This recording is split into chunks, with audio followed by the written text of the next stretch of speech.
All right, we're ready to start. Let's start. It's recording. Good evening, everyone. It is Saturday, October the 30th, about 9 p.m. Eastern time here. Welcome to the fourth episode of Saints of Misery Roundtable. As you notice, we are currently minus a couple of hosts, but we have myself, Jeff, or Jarf, the main host this week. We have up and to my upper right, my normal co-host, Flo, Fsan, and then to my upper left, we have a special guest tonight of Ian, who is my dungeon master in my Sunday night game. Welcome, Ian. How are you doing? Oh, not too bad. Hanging in there. A lot of personal changes I want to get too much into as far as job stuff, but it's becoming positive, so not too worried about it. Don't want to get off in the weeds on non-topic stuff, so. Other than that, not too bad.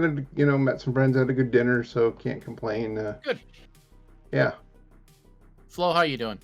I'm doing all right. I had a very, very long week at work, as usual, I guess now.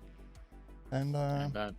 yeah, no, pretty usual. No, nothing crazy, nothing amazing. Haven't been gaming as much as usual because nothing's really happening in terms of video games.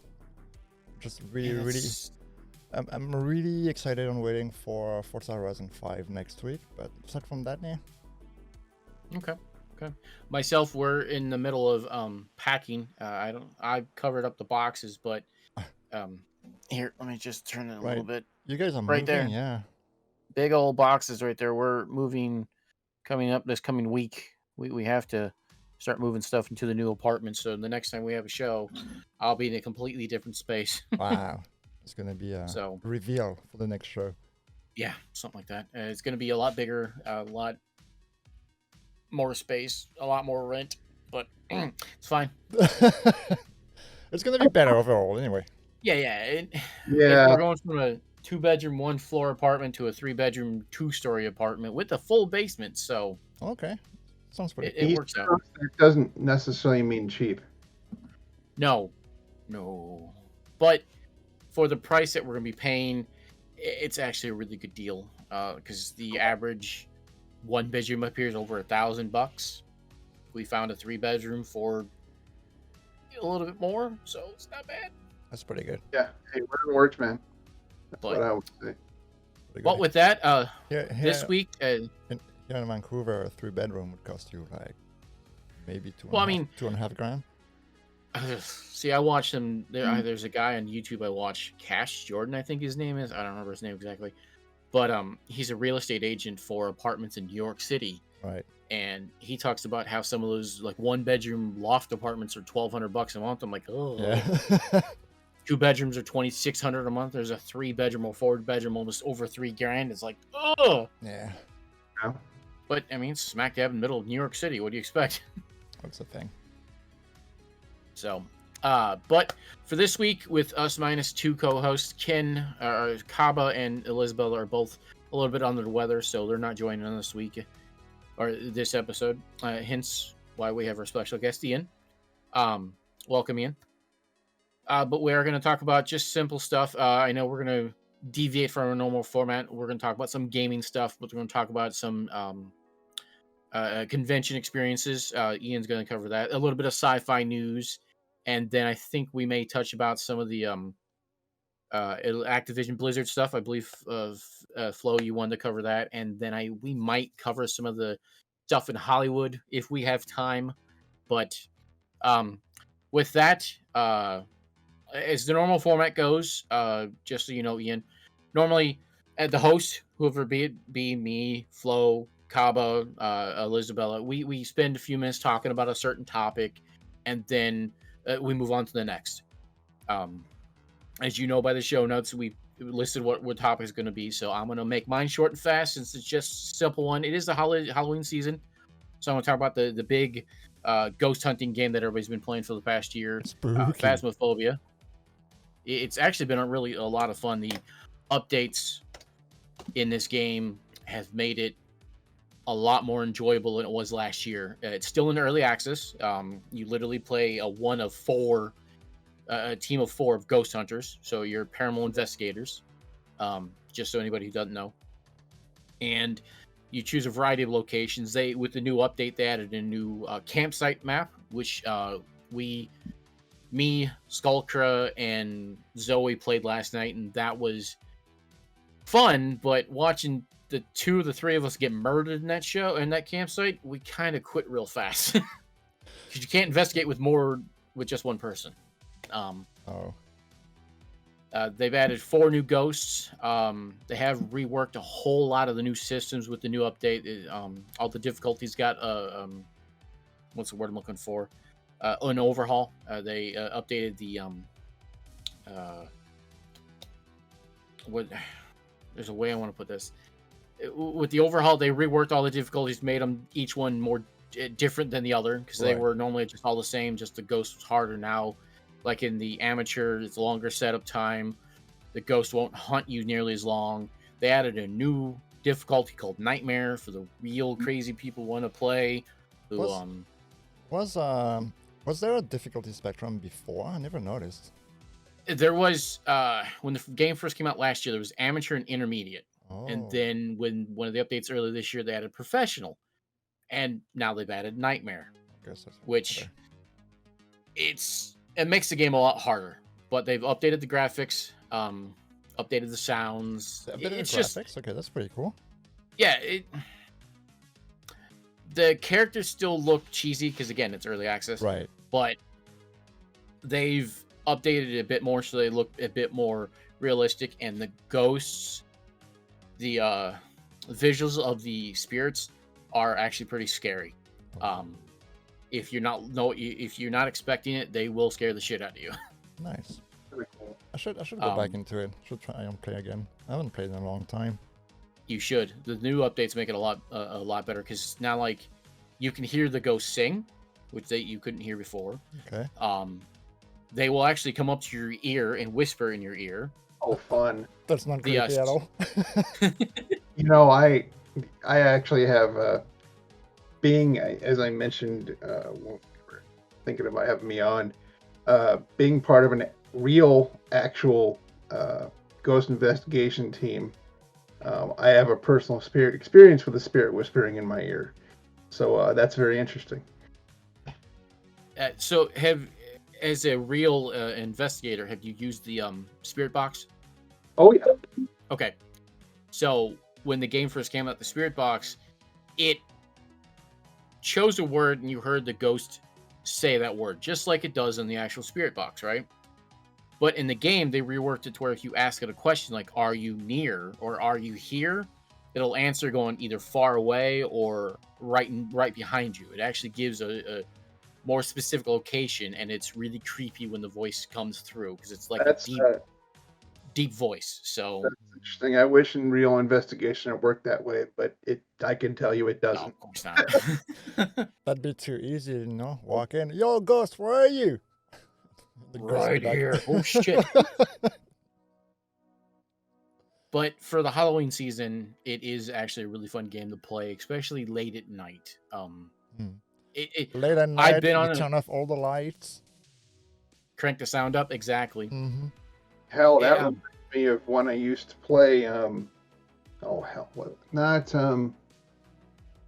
Not Half-Life, although that would have been fun to try too. But I don't even remember what game it was. But back in the day, I'd play his game full immersion headphones, lights all off, and it was one of those scary ones. I just don't remember which one offhand. Yeah, that experience can give you willies for sure. Yeah. Oh yeah. That's the best way to play it. The few times I've played it, that's how I've done it. Just turn off all the lights except for the screen, and then have the sound blasting in the ears.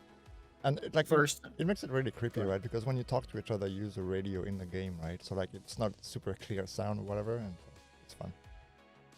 The first time I ever played a scary game, the first game that ever really got me was Five Nights at Freddy's 2. Right. I was at Anime St. Louis, one of the local anime conventions in St. Louis, hence the name Anime St. Louis.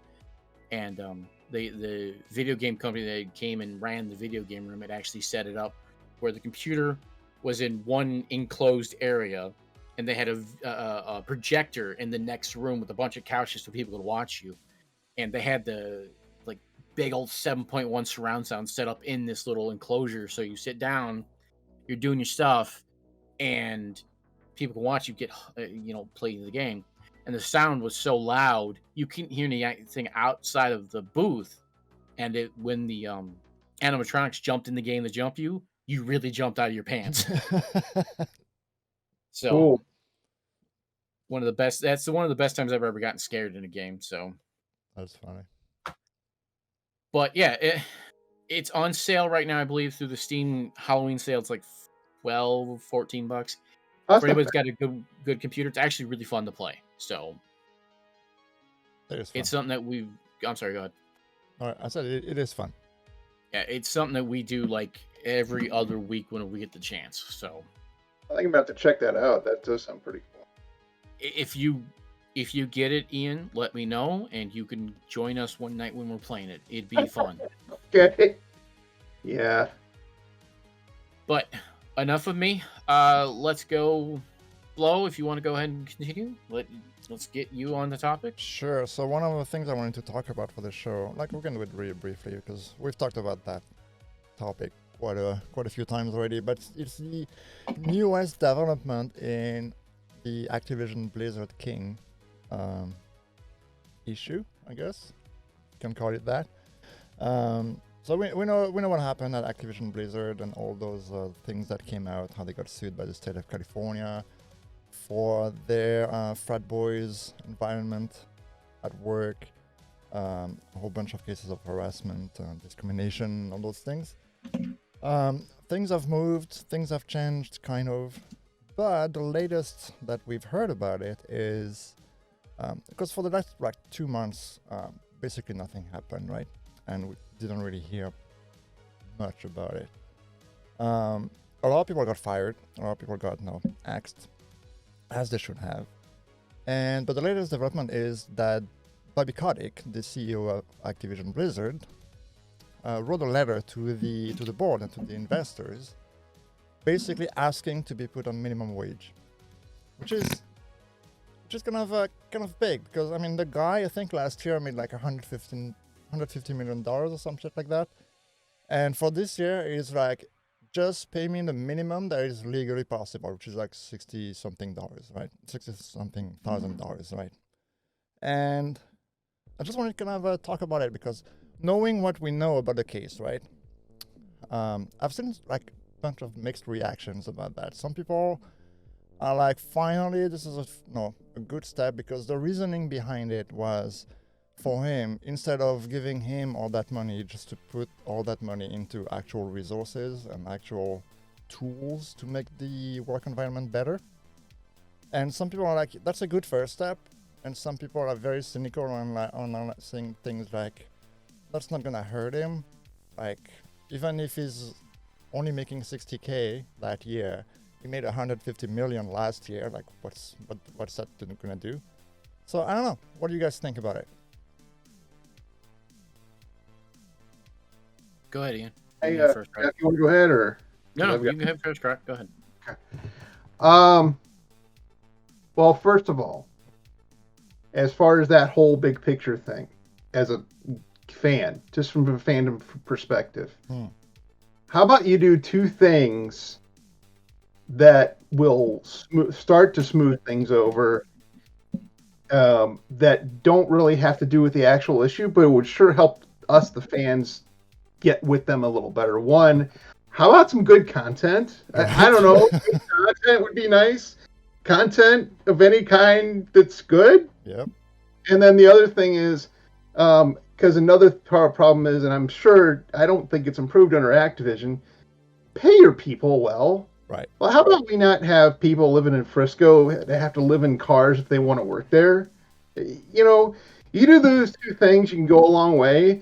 And yes, you still need to work on all those other issues, don't get me wrong, and I think they're all very important. But let's remember, we were talking about a company that had a ton of problems before any of this came out. Right.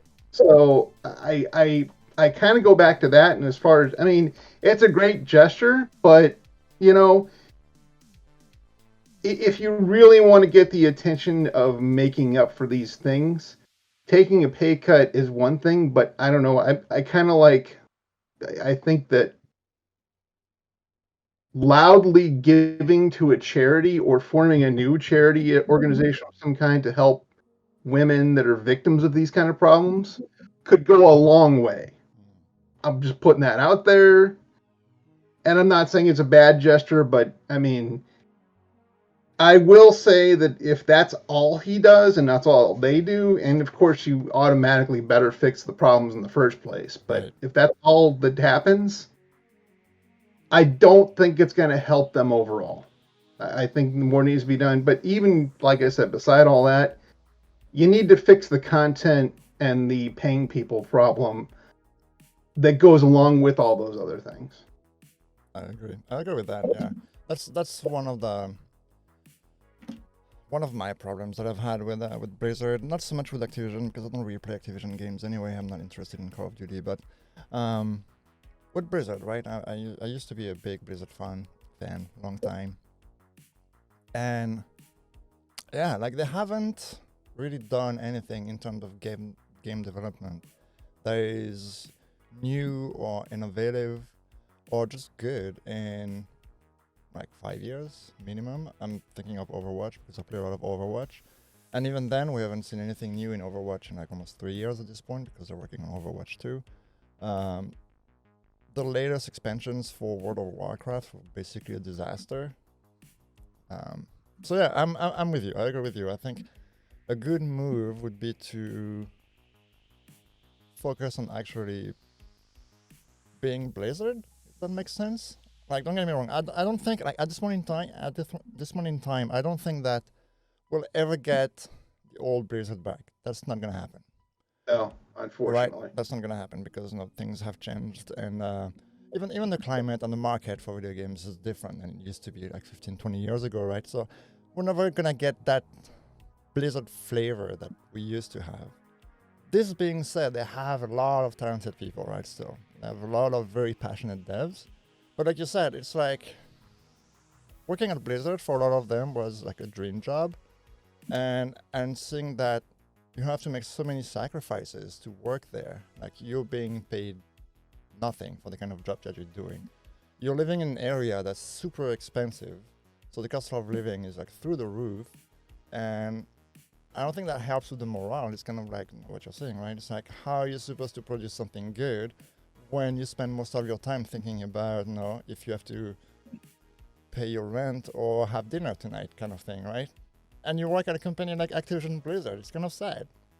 So I agree with you. Well, just for an example, okay, they've had a golden opportunity sitting on their plate for years now, which is, when are we going to get World of StarCraft? Like a really good World of StarCraft? They have this whole immersive world that they can expand on exponentially, because unlike World of Warcraft, you're not limited to one planet. Right. You're talking about, you could go berserk with it, and they've done nothing. And they've done nothing, yeah. And I'm like, what? No, I just, agree. Which is really sad. I mean, I'm looking at it on a personal, from a personal point of view as well. Like, I'm more of a fan of StarCraft than I'm of Warcraft. I always have been, just because the world of StarCraft just is more appealing to me personally. So yeah, I'm with you. Like, nothing has been done with StarCraft since the expansion in StarCraft 2. There was like Wings of Liberty was the last one, or was that the first game? Can't remember which one it was, but it was so long ago. And basically, StarCraft 2 now is on life support, and nothing's going on with it. It's kind of sad.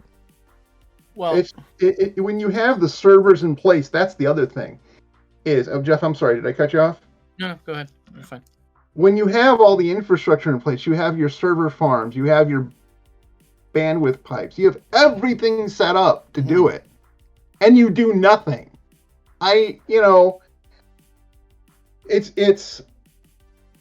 It's kind of one of the more disappointing points of entertainment and video gaming that they haven't done anything. And I don't want to keep harping on it, but I'm just, I kind of look at what happened with the harassment stuff as kind of the icing on one of the worst cakes you've ever eaten, if that makes Right. sense. Yep. No, I'm with you.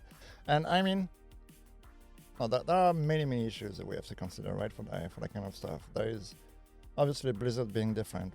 Whatever was happening at Blizzard, which seems to be, just looking at it from the outside, which seems to be really a Blizzard thing. Like, you don't really see those issues happening at Activision, which is one of the concerning points. But as far as game content and the cadence of content for the games, like, we do have to think that Activision is in there, and they have a very different vision for how games should be made and how games should be released. That's why we see a Call of Duty game every year, right? But Blizzard, being the company that they are, they're not made to make that kind of games the way that Activision would like them to make it, right? Well, Just because of the way they're structured and everything. That's why in games that's why in World of Warcraft you get an expansion every 6 months or every year. it's every 2 years. Every 2 years, where you have games that release new content every 2 months, right? But Blizzard can't do that. In that aspect, I should say, Activision has 4 studios working in Call of Duty. Yeah. So like, what Vanguard's the new one's coming out? I don't remember which one of the studios will put it out, but Yeah, it's hard to keep track at this point. yeah, it's like Infinity Ward or one of the other ones. So like, if it's Infinity Ward that is putting out Vanguard this year, one of the other studios is working on next year's Call of Duty, Right. and then so forth and so on. Blizzard is just Blizzard. Now they've got 3 or 4 teams. There are 4 teams, but I mean, it doesn't really matter because each team is dedicated to one game, right? Exactly. I'm gonna go back to a subject you guys were just talking about, World of StarCraft. The modding community for StarCraft 2 is big enough to where they basically made World of StarCraft as a mod. It's not a full-fledged thing like World of Warcraft or Final Fantasy 14 or something, but it is a viable mod for StarCraft 2. So it's out there, it's just not official. Right. Well, yeah. Okay, so then here's what we're going to see then, and it makes you wonder just based on other entertainment. You have this amazing talent out there in the modding community. Mm-hmm. The question then becomes if Activision or Blizzard care at all, which is another question on top of it. But do they sue the people doing it, which is always a possibility, or do they do the smart thing and say, "Hey, why don't you come work for us?" From what I've understood from years of listening to Blizzard podcasts, was that any of the mods that go out for StarCraft are not, it's free. Nobody's going to get sued over it because nobody's making any money off of it. Right. Blizzard will sue you if you try to make money off of it without their permission. Otherwise, if you just put it out there for free, everybody's going to be like, hey, here you go. Which is, in a way, I think it's fair. If you make a mod that's not your own creation, like, not saying that the mod is not, but like, it uses assets that are not yours. And if you sell that for money, then there is some legal thing going on there. Yeah. So like, I'm not against that. But yeah, I'm kind of with Ian. It's like now we have kind of like 2 ways for that kind of stuff, and not just for StarCraft, for other games as well, right? Because let's remember that games like Dota started as a mod, right? Mm-hmm. And we know what Dota became. But DayZ was a mod for Arma 2, and now it's a full-fledged game on its own. But now the question is, will Activision Blizzard do the right thing, what I consider the right thing, and actually use that work made by the modders to actually either include in their own games or make new games based off that with those people? Or are they going to go the route of 2K and Rockstar and shutting down everything and suing everybody to oblivion because they're going to release a new game? I don't see them doing that. Honestly, I don't see them doing shit about it. They're just going to let people have their fun with it because they're so focused on other things. I mean, as you guys pointed out, StarCraft 2's been out for what, almost 10 years now? Yeah. I mean, they haven't done shit with it, so. Well, the way I look at it is, now that those sort of corporatized, they will do whatever the board says they're going to do. Exactly. makes any Yeah, sense. it's like it's gonna be whatever they think is gonna make them the most money, right? That's Yeah. always what it boils down to in the end. It's whatever they can get money out of. Exactly. It's like Yeah. they've been working on what Diablo 4 last 3 or 4 years, Well, Oh no. and for Oh my God. more than And more than that, because they announced it like 3 years ago. yeah, I still remember, and of course, no one's ever going to forget at BlizzCon. I don't Yeah. remember which BlizzCon. Oh, we got this new mobile thing. Let's do Right. the mobile thing. It's not even ours. We actually copied it from somebody else, but we bought it or whatever. And we're gonna. This is the new thing. This mobile thing. You're gonna love it. Oh my Yep. God. I was like, Don't you guys Diablo have Immortal. phones? the, I was just like, what are you doing, man? The What the are you famous doing? meme. Yeah. and that just entered beta in Canada and somewhere else. Not too long ago, yeah. Apparently, it's not bad. Actually, like from the few people I've seen that talk about it, it's not as bad as you would expect. It's actually pretty decent. I'm still not gonna play it because I don't play games on mobile anyway. It's not my thing. No shade to people who do, like no problem. I don't have a problem with people playing games on their phones. It's just not my thing. But like seeing a Diablo on a phone, I can't help but think about that Skyrim game that Bethesda did. What was it called, Blades or whatever? Which was just it was bad. It was just bad. It was like a free to play, pay to win, spend hundreds of dollars to be able to do anything in there. They don't have the essence of Elder Scrolls. So like I'm kind of scared that the Diablo game would be the same thing. But so far, apparently, it's okay. Well, that goes back to, remember the jokes people were saying with EA and Battlefront 2 when that whole thing, and the joke was, why didn't you just put this on a phone? Right. Remember that? Oh yeah, all Yeah. the microtransactions. Silly. Oh, I mean, if I'm gonna play Battlefront, I'm gonna go back and play the original Battlefront, not this new stuff. well, Like I'm not gonna lie, I played both of them, but yeah. Well, I played the first one on the PS4 back then in 2016. The only reason why I played it and the only reason why I bought my PS4 at that time was because the Battlefront game came with the Darth Vader PS4. Mm-hmm. And gotcha. You got to have the Vader. And I'm a big Star Wars fan, and I'm like, okay, fine. I was gonna wait a little bit before buying one, but you're doing this to me. I have to buy it now. So that's what I did. I Yeah. get you. My buddy Scott, the guy, one of the guys I was living with in St. Louis, he has the Darth Vader PS4. So when I first moved into the house with him, I will admit I played Battlefront for a couple of times, and then I stopped because it was fun. I don't like Battlefront. Like So. I enjoyed it, the first one. Second one I haven't played the second one as much, but the first one I enjoyed it for what it was.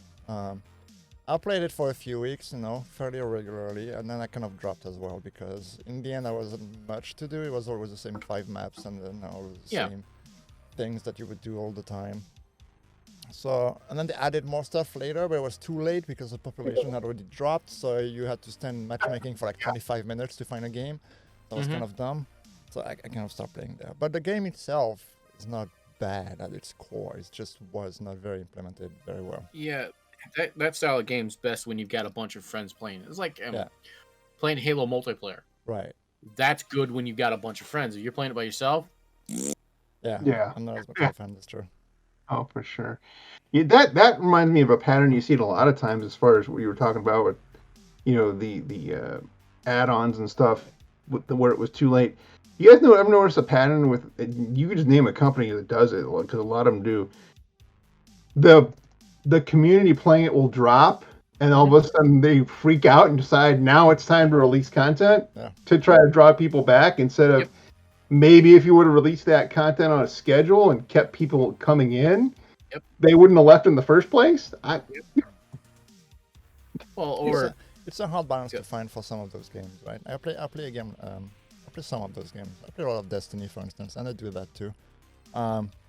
They did that. They don't do it as it's different now. The model is a bit different in Destiny, but like when you look at Destiny or Destiny 2, the first 2 years of Destiny 2, it was the same thing, right?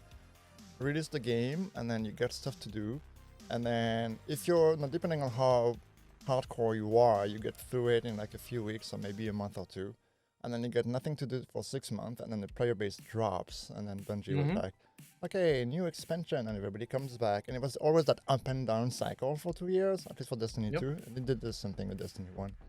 Whereas now they changed the model, where we have that seasonal model, right, which is you see in a lot of games now. So they have seasons, and the season lasts for 3 months. So every 3 months we get an injection of new content. It's not always super substantial, but it's stuff to do and to keep you like engaged with the game. So Yeah. That's some the same. some games can do it. Some games start trying to figure it out. That style of model is what most MMOs do for a while. Like World of Warcraft, in instance, they'll drop the massive new expansion like Shadowlands that was Right. dropped around this time last year, and they've had one full patch, one mini patch. Like they had 9.0, which is the pre-launch patch, would also launch the expansion. They had 9.05, which was the mini patch. Then they had 9.1, which was the first full patch. Their second mini patch comes out next week or 2 weeks or something like that, and that's going to be the first major content they've had since March or June earlier this year. Is it going to be actual content, or is it just going to be like No. rebalances and fixes? Well, Because that's what Blizzard with- does a lot. Like I've noticed that over the years, especially playing games like Overwatch. Like you get patches regularly, which is cool. But when you look at the substance of the patches, it's like, oh, this hero has been rebalanced. Here's the new numbers of the damage that you do. Oh, we fixed a bug in that map because you could get out of the map, now you can't anymore. Like that's the patches they release. It's like, but I've been waiting for a new hero for a year and a half. Where is it? I've been waiting for a new map for 3 years. Where is it? Like I've been waiting for a new game mode for 6 years. Where is it? well, But you know what? Blizzard used to be great at that back in the heyday, really before Activision, I guess, with WoW. I mean, that was never an issue before. because it was back then. World of Warcraft was their one big game. You know, they had Diablo 2, they had Diablo 3, they had the Titan MMO project they were working on that eventually became Overwatch. Yeah. But their main model was World of Warcraft. So that's why they had all of those content patches for like vanilla. I think it was 1.12 was the final, 1.13 is the final patch. 13 patches for one expansion for the base game, and then they released Burning Crusade and all that shit. But now they've got so many different aspects to the company, it's hard to do that. Plus, their team's only like this big.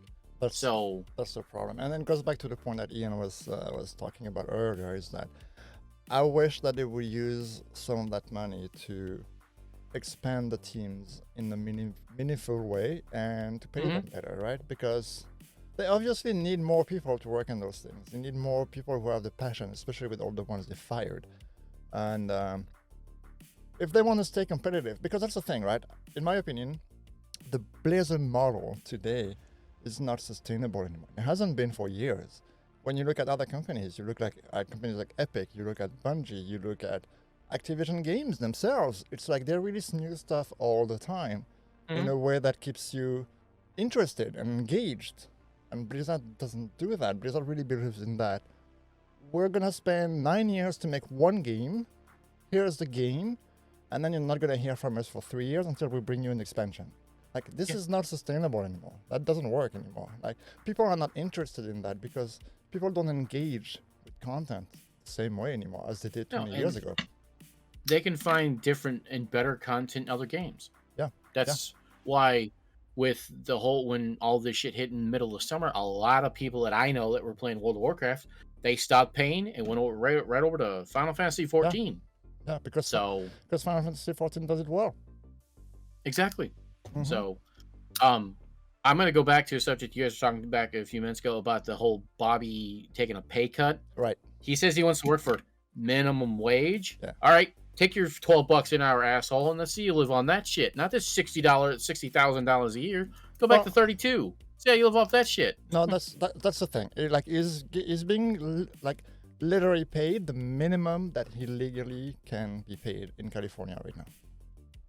For 60,000 is the bare minimum. Seriously? For the kind of industry and the kind of work that he does, that's the bare minimum that is dictated by the law. Fuck that. And that's counting so that's base compensation, right? That also means that he decided to cut all these extra compensation, all these extra stock options, and all those extra things that he usually gets every year.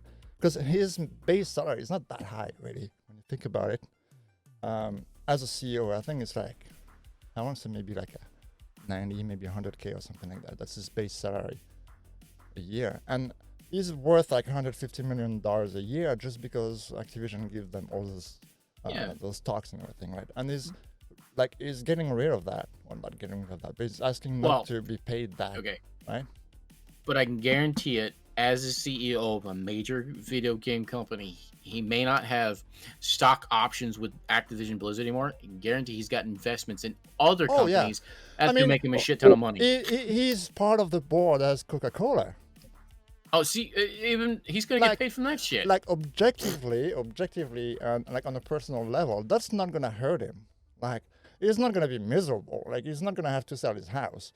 Like, no, realistically. But looking at the gesture, right? And I don't know whether you think it's cool or not. Like, I'm kind of on the fence, but because I'm kind of with Ian saying that that money should be redirected in like more useful ways, right? But yeah, totally. But in terms of gesture, like I feel that's very significant because so far we hadn't heard about him, right?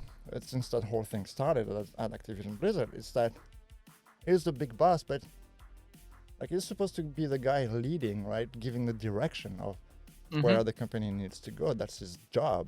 Like that's literally his job. And seeing him do that, even though the monetary value itself doesn't matter, that's kind of how I look at it. The value of it doesn't matter, but what matters is what are they going to do with that, right? That's kind of how I look at it. It's like, are they actually going to invest into unions? Are they going to invest into quality of life at work? Are they going to pay their employees better? Are they going to do all those things, right? Are they going to like make like company-wide rules to avoid some of the situations that we've had? And they've kind of started. They've removed the obligatory arbitration clause in the contract. So if you're subject to harassment or whatever, you don't have to go to HR and arbitrate that through HR. You can directly go outside and talk to a lawyer, whereas they couldn't do that before. So like they're changing things, but is it really going to change? It's too little, too late. That's the problem. Oh, agree. But he's part of the haves club. Yeah. And nothing's going to change usually for the people in the haves club. I mean, it's just the way it is. And that's the thing, right? It's like, and that's a sentiment I've seen as well online. It's like, it doesn't really matter to him, right? Because he's up there, like, he probably didn't even know that shit was going on because he didn't have to interact with him. His job is to sit at his office and look at numbers and tell people what to do. Like, he's never involved in those things, like, at the base level. I don't imagine him walking in the office and chit-chatting with the employees, right? That's hard to believe. So, I don't know. See, that's the CEOs that actually go in and talk to the little guy. Those are the CEOs that you deserve to be respected. When I worked at Carbonite, the data backup company with their office up here in Maine, the actual CEO of the company, he was in several times a week to talk to all of us. That company also gave us beer once a week too, to drink while we're at work. So it made it more relaxing. Nice. The company's not that great to work for because they're trying to force you to sell some service while you're doing your job. But the atmosphere while I was working there was enjoyable. Right. So and that's the thing, right? And that's kind of how I look at it. It's like working for a company, if you feel like you're taken care of properly, if like you're just gonna do a better job, whatever the job is. Now it could be a really hard job. It could be just sitting at the office in front of your computer. It doesn't matter. If you feel like your company and your leadership and everything like treats you like shit, like you're not gonna have that willingness to do well, right? Or you're not gonna have fun with it. So you just, and if you're not having fun with something, most of the time you're just gonna do a crappy job, right? If you're enjoying if you're enjoying something, you're gonna have a better time and you're gonna do a better job. It's one of the reasons why I left my previous job. But we're not gonna talk about that. Yep. I can't really talk about why I left my previous job. I actually signed a paper for that, but whatever. And yeah, and I feel that that's something that Activision Blizzard, especially Blizzard, needs to do. And I think if they are able to do that, hopefully that's when we're gonna start seeing better games. That's my hope, at least. I think all of us hope that. I mean, I love Diablo. I've played WoW enough. And we'll see. I mean, yeah. You don't know. I hope it'd be interesting. I'd love to see what Activision's business plan is, right? Or Blizzard's rather, or what, I guess more specifically, what Activision's business plan is for Blizzard, so that we could see what content do you want to put out? What is your expectation of Blizzard as far as content or whatever, to see if they can, fix things? Because like Jeff said, what they're doing now isn't going to work. Now, to be fair, that side of Activision, the games that get content a lot of it, I think, has to do with competition with other games in that format. So, Battlefield, Call of Duty, what have you. Right. But I also definitely agree with you, Jeff, that the paradigm of the way WoW does it is not sustainable for sure. No, and it's not. Not that they have direct competition, because how many, God, the list of companies that have tried to do fantasy MMO is probably as tall as the Empire State Building. Yeah, especially when MMOs hit their stride in like the early 2010s or whatever. Exactly.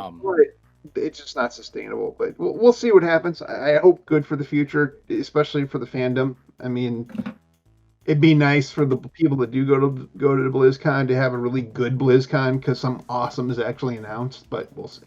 Right. Well, speaking of BlizzCon, let me interrupt real fast. Yeah. I'm sorry. BlizzCon's been They canceled next year's BlizzCon. Yeah. Why? They wanted to reorganize and make it better for 2023. Yeah. Like literally, that's what they said. Yeah. Let me read between the lines on this, and I think Flo's going to completely agree with me on this one. It's not because they're trying to reorganize, it's because they're deathly afraid of the protests that could happen because of their own actions. Oh yeah. Well, they don't want protesters and problems. That's why. 100%. We are still in the middle of a pandemic, so having a large gathering like that would be a bad idea as well. No, that's true. But I mean, last year they did BlizzCon online because of the pandemic, right? And it was relatively successful. Not great because it's online, obviously. But they could have done the same thing this year as well. Well, I mean, early next year, they could have done an online version. But like again, I think there are two reasons for them canceling it. One, they just don't want to deal with the backlash, because there would be backlash, because since whatever came out with Activision Blizzard, people would be more focused on, okay, but what are you doing for the company? Like, tell us about this. And then the second reason is that I truly believe they have nothing to show. True, and exactly. Because of whatever has happened, and we've seen reports of that, right? People at the WoW team just stopped working for weeks. Yep. Right? And it's the same at the Overwatch team. Like, things have been slowed down considerably because of that. They had to change the name of a hero in the game. They had to change all the voice lines. They had to change all the graphics assets related to that hero. That takes time. That time they should have spent making actual content, especially working for Overwatch 2 right now. So like that's my belief. It's like the second reason is that they have literally nothing to show, or nothing of substance, of enough substance to show to make the fans excited. Which, if you're watching a Blizzard convention, You're expecting games and announcements. And if you don't have that, you're gonna go to the second hot topic, which is, what the hell are you doing for your employees? Exactly, and they don't want that at a convention. Yep. See, you're talking about in Overwatch where they eliminated the hero McCree and all that. In WoW, from what I've seen, they've gone through and edited a bunch of the paintings in various places. They removed a lot of references to certain people and They've renamed a bunch of NPCs and stuff too. Yep, Right? exactly. So they've done a bunch of quality of life stuff to try to remove the stuff that's been in there for years Yeah. that are associated to what's going on right now. So You know, it's funny. Right. It's a sign of the times. Oh my God, the fact that Right. not only do you have to clean up your office, but then you got to go clean up your digital presence too. That's Yep. crazy. Yeah, and you know, whether you think it's the right thing to do or not, the matter of the fact is that they had to spend time doing that instead of actually spending time making a game, right? exactly. Yeah. Yeah. I completely concur. That's So All right, now that we've spent 20 minutes talking about Blizzard, let's Sorry. move on. That was supposed to be quick. so All right, what's Well, it's next? up Ian, what you between got you for two. us? So Okay. Well, I guess I could talk about conventions a little bit Yes. since we touched on BlizzCon anyway. That's a good segue there. So, yeah, I don't know how many people are aware of it because I don't know how many people from the Midwest watch the podcast. Please watch. I'm definitely gonna be advertising it, but went to Archon, which is our major Midwest convention. Well, St. Louis convention we have. It's probably the biggest one around the area we have every year. It was different. I was happy with what they did as far they debated about this. I have a good friend named Kevin who's on their board, and they debated what they were going to do with COVID because they had not had a convention the year before, so they said we have to have one. We can't not have one. So they decided to either show your shot card or show proof of vaccination, and it worked out really well. I applaud them for their bravery in the current environment doing that. I know of a lot of people, a good number of people that didn't go because of that, because of their whatever beliefs they have. a lot of people got I'm upset not about going to that get as into well. that on this podcast. I'm not going to talk about that stuff, but it was different. It was I don't want to say smaller, but the lack of the normal number of people you could tell because of that. There was also content they couldn't pull off, either they felt because of safety reasons or because they just didn't have people to do it. Which kind of I didn't appreciate that very much, but I understood where they were coming from. Right. But overall, it was a good time. Well organized as always. I really feel that for the fandom, and not just for all conventions, I think the way to go. What do you guys think? Let me put it to you guys. Do you think conventions everywhere, doesn't even matter the country really, should they, in our current environment, say if you're going to attend, you have to either show us a shot card or show us proof that you don't have it? I mean, how do you guys feel about that? I'd love to hear. Well, as a member of the staff of Anime St. Louis, we had the convention this year and this is before vaccinations became widespread. So the one requirement was that everybody has to wear a mask. That's literally. Oh, they had that and- too. That should be the Masks minimum. are required That too. should be the bare minimum. And I mean, well, it went off. A lot of people wore their mask. Nobody threw. I mean, of course, there's people who threw hissy fits because always people got to throw hissy fits about everything. Yep. But the overwhelming, and yes, the attendance was a lot smaller than what you expect because of the fact that we're still technically in the middle of a pandemic, and people were either not wanting to risk it or they just wanted to, stay home. I agree that they should make it to where you either have to have a negative test or show your vaccination card. It's just the smart thing to do. Because, like, okay, use the three of us as an example. I know I've been vaccinated, but say, Ian, you haven't been. I know you have, but say you haven't been, okay? And you don't want to go get a negative test, but you're going to, or you've got a negative test from like 6 months ago. You just edit the dates on it to make it look like it was brand new. And sometime between the start of the convention and the end of the convention, hey, look, you've contracted the virus. Hey, look, I'm going to sneeze on you and give it to you. Look, this person's going to pass it on to that person, pass it on to that person. And look, 20 people out of one has got the disease or the virus. And then they spread it to more people and spread it to more people. And just by having the proof of the fact you've either had negative test or vaccination, yeah, there's still a chance you're still going to get it, but it lowers the amount of risk of that happening. So I know people are going to get butthurt over it, but fuck them. Really, fuck them. well, Jeff said it all. The fact that you don't want to get the vaccination or you don't want to go get a negative test because it's against whatever, well, fuck you. The rest of us want to fucking survive. Yeah, so you can take your little beliefs, shove it up your ass, and get the fuck out of my convention. It's as simple as that. That's kind of how I look at it as well. Maybe not as violently, but that's kind of how I look at it as well. It's like I'm okay with people having their own beliefs and wanting to do things or not do things according to what they feel is right. I don't have a problem with that. It's like, I'm double vaxxed. I think that people should get vaccinated. If someone doesn't want to get vaccinated because for X or Y reason, like, who am I to tell them, right? It's like, whatever. I get that. But this being said, if you go to a place like a convention or a restaurant or like some place where there's going to be a lot of people, like, it's not about you. It's about all the other people around you.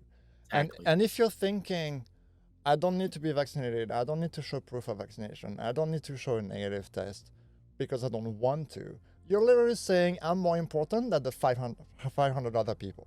Exactly. And to me, that's not okay. Like, and people who think like that, they deserve to be isolated.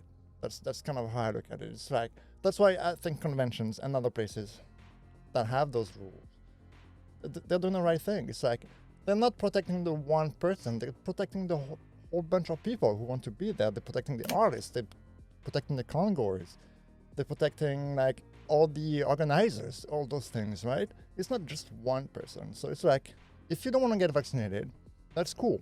That's your choice. Just stay the fuck home. Exactly. Bach said it best. The needs of the many outweigh the needs of the few or the one. Yeah. There you go. Yep, there you go. Now, there's another thing to consider, and Jeff, you being on the board of Anime Con, I'm sure you understand this. And not just for conventions, but for businesses everywhere. And that's the legal risk. And no one, there's all these pro-business people, yay business should be able, blah, blah, blah, business. But when it comes to businesses trying to protect their own interests so that they don't get sued, all of a sudden, nope, that's not okay anymore. Right. Yeah. And to me, that liability, if you're running a for-profit, whatever it is, has to be there. And I know that's part of the thinking. I know that was part of the thinking for Archon. I'm sure the Anime Con is at least probably next year will have similar thoughts. At least for the masking, I'm sure they had that thought. The main reason why that Anime St. Louis ran this year, because they ran an online convention only last year at the start of the pandemic, is because if they number one, the contracts with the convention center and the hotel and all, no, you can't cancel, you have to come run the show. Really? Yes. And that's wow. Amber, my girlfriend, also is part of the convention scene in the Iowa, Tennessee region. And it's the same. They had to go to a convention a couple of weeks ago because they had to have it, because the convention center and the place where they were supposed to have it, they were able to cancel it last year. But this year they were like, no, you have to come, and if you don't come, we're just not renewing the contracts for the future years. So the convention centers rely on the money from the convention, and if the convention doesn't run, hey, look, we don't make any money. And, oh, hey, look, you signed a contract for, 5 years. We're going to let you get away with one. But if you don't pay for this year, fuck you. Yeah. And It's the like, convention makes money off people attending. If they can't run for 2 years, oh shit, the convention's going to close, and then fuck, we're out of fun. Yep. So it is unfortunately a double-edged sword. So the hotel literally said to the Anime St. Louis, "You guys have to do it because it's in your contract, huh?" Mhm. Wow, basically, yeah. that's kind of, I get it, but it's kind of cold-hearted. I agree, and a lot of people were not happy about it. But I mean, what can you do? It's literally what has to be done. So You know what though? I have a feeling when the contract comes up for renewal, the board's gonna remember that. I no idea. I think that'll happen. So, but it was good, and it was, like I said, as a con goer, I was happy with what they did. You know, I saw photos, and some people showed that main hallway outside of where hospitality was being empty. It's like, holy shit. yeah, like I said, it was different, but it went on. It was okay. It worked out all right. Um, so yeah, it's a. On, I hope. on the Oh, plus go ahead. side, since you're part of it, and I was wondering, having to have those conventions happen, like you said, usually you get fewer people, right? Because of conditions, you have to be vaccinated, you have to show proof, whatever. Plus, it's a pandemic. A lot of people just don't want to go outside, and with a group of people, which is fair. Does that make things easier or harder to organize? It made everything a lot easier to handle, because like for ASTL, we average what 4,000 people, something like that, and this year we were just under 2, I think. Okay. So it made, I hate to use the word corralling, but it made handling everybody a hell of a lot easier. Right. There was a a convention I worked with for years ago called Kawacon. It was the smaller sister convention for ASTL, and it had a much smaller crowd. It was a little bit more intimate than ASTL is, because ASTL is a big anime con in St. Louis. But it was easier to handle people because it was a much smaller crowd. With the bigger conventions, Archon, Anime St. Louis, even Anime Central up in Chicago, when you get all that people, it's really hard to handle everything all at once. If you got one problem, a fire started in this side of the convention center, then oh shit, 2 more fires started over here. You can only get so many people to run so many places. Right. But in a much smaller environment like this year and such, it's easier to handle all the problems keeping contained than letting it burst out of the shell and make it a lot harder to deal with. So I enjoyed the more intimate environment because a lot less people. So it made it easier to get around, because like if you're in a convention hall and somebody's dressed up as Mercy from Overwatch, which there are plenty of cosplayers who will, you got a hallway full of people where you're shoulder to shoulder. You can't get through there with the wings. Right. But with a lot less people, hey, look, I can walk around with my costume all the way out and not hit a damn person around. You don't have to pay attention to nothing. Right. I can see that. I'm not I gotta say, I'm not super familiar with the convention circle, because I have not really gone to conventions. It's not my thing. I did go to one here in Vancouver a few years ago, and that was like my first convention. I went there with Amber because she really wanted to go, so she's in that circuit, and so yeah, I can like understand what you mean. Like, it seems like that one year when I went, they had a lot fewer people than they did before, just because they had just moved location. And the new location was like 3 times bigger than the old one.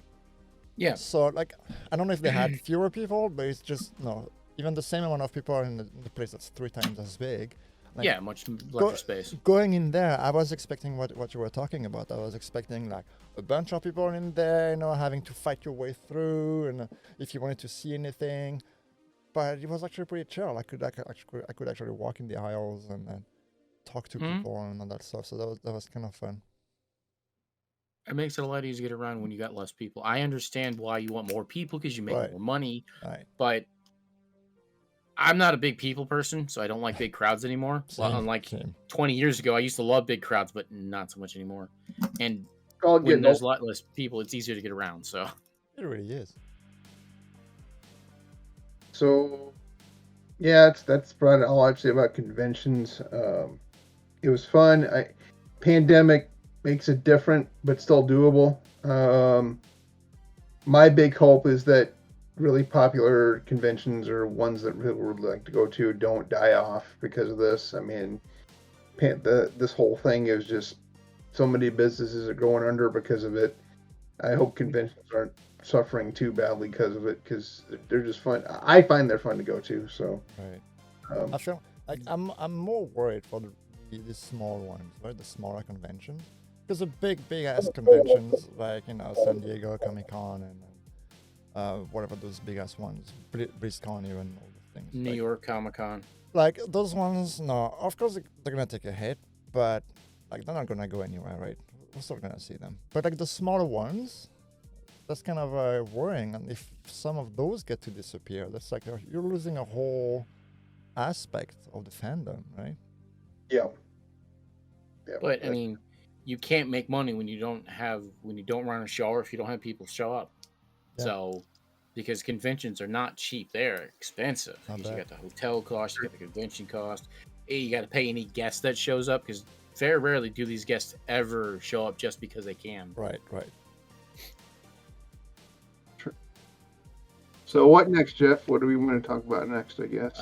Well, why don't you talk about? Let's talk about the Batman trailer. Yes, Batman. Has any? Have you guys seen it? The Robert Pattinson Batman trailer, the new one. I'll be 100% honest. I have not watched it. I watched it. I liked it. Yeah. Yeah, I guess it's not safe for us to play here, but watch it when you can. I'll grab a link and we can throw it in the show notes so we can put it in the video description. So anybody who wants to watch it will find it linked there. Cool. Yeah. I would. Are we gonna spoil it for Flo here? Oh, that's fine. You can go ahead. I don't mind. Okay. I'm sure eventually I'll end up watching it, even if I'm not looking for it, because I watch a lot of YouTube, and sometimes it just gets served stuff like that, even if not interested anyway. So. Sure. Not that I'm not interested. I am actually curious, but it's just like I've been so burned by the DCEU and the way they handled that when that came out, I was like, I don't know if I care. Have you seen Shazam? I have not seen Shazam for the same reasons. Okay, Wonder Woman was great. I like Wonder Woman 84 was okay. I like the first Wonder Woman because I felt like that was finally something that was worthy. But so with everything else I've watched, like the Batman movie, the Superman movie was terrible. BVS was terrible. The first Suicide Squad was atrocious. Like I was like, I can't do this anymore. Have you seen the Snyder cut of the Justice League? I have not. That's worth sitting through. That is well worth sitting through. But see, like my problem is that my problem, and like I don't want to sound like I'm negative because I believe in giving people a chance, but I'm really not a fan of Zack Snyder. I'm really not. That's fair. I'm like as a filmmaker, I don't like him. I don't like him. That's fair. The reason why I bring up Shazam is because DC had their fandom a week or two ago, and they released the Shazam 2 trailer. They released the Aquaman 2 teaser. They released the Black Adam teaser. In the Batman trailer, they released all of this stuff that makes the DCEU look better than it did 4 years ago with the release of Justice League. Right. So, now are they saying? I haven't heard one way or the other. Even though you have the Affleck Batman as part of the official DCEU universe, are they saying this new Batman's going to take his place, or is this a thing? This is like the Joker movie that was released 2 years ago. This is its own separate thing. Okay, all right. Another trailer they did release during the fandom was the Flashpoint trailer. So it's the one that brings back Michael Keaton as Batman. It's the one that introduces the multiverse. So you've got Keaton Batman, you got the Affleck Batman, you got the what is it, the Ezra Miller Flash from the DCEU. So, is that what they're doing with the DCEU? Are they doing a multiverse? So they Yes. they can get away with doing a shitty movie and be like, oh, don't worry, it's not part of this timeline, it's something else. Something like that, yeah. Well, and So in other words, they're gonna do like JJ verse Yeah. for Star Trek. Oh, if you don't like it, well, that's just JJ verse. You don't have to Yeah, worry. exactly. Yeah, don't worry about it. Yeah. the Kelvin timeline, yeah, exactly. Interesting. But I mean, 'cause, you know, I haven't met a person who didn't really like the Keaton Batman. I know there's plenty out there, and I know several people who didn't like the Kilmer Batman, or don't even get me started on Batman and Robin. Don't talk about Clooney. Don't even mention Clooney now. Don't Bat talk nipples. about the nipples. See, my favorite part of Batman and Robin is when Bane's walking around the observatory with his little bombs. He twists and goes bomb, bomb. That's it. Best part of that whole movie. Oh my god! I've got it on Laserdisc. It had to go there. Thanks. I Thanks. rewatched. That me and Flo are gonna have tonight now. I rewatched it recently because it's streaming. Why? And Why? I have the Laserdisc, so I rewatched it recently because I love cheesy Batman movies. That's okay, but we can all be fans of horrible films. But that's one that whatever your thing is. I mean, I'm not judging. I do have my movies as well that I know are very bad, but I actually enjoy watching once in a while. Anyway, so as far as the trailer, I liked it too. It seems like we're gonna get the darker aspect again, which everybody, when you're gonna do Batman, that has to be part of that. In my mind, that's an essential part of the formula nowadays. I agree. It looks like they're gonna finally make the Joker into something scary for once instead of a joke, or not Joker. I'm sorry, Riddler. I apologize. Yeah. Riddler Riddler. and Penguin are in this movie. That was Penguin. Colin Farrell plays Penguin. I didn't realize it was Penguin. Maybe because I'm not used to Penguin being a mafioso. Which is what he actually is in the comics, though. Really? Okay. Mhm. Okay. So I like it because it's got Andy Serkis as Alfred. oh, that's awesome. I saw that. Yeah, that's gonna be cool. So we have Gollum as Alfred. Why not? Why not? He's Or if you've seen the Black Panther movie or Age of Ultron, he plays Claw, Yeah, the guy who plays steals Claw. all the vibranium from Wakanda. yeah.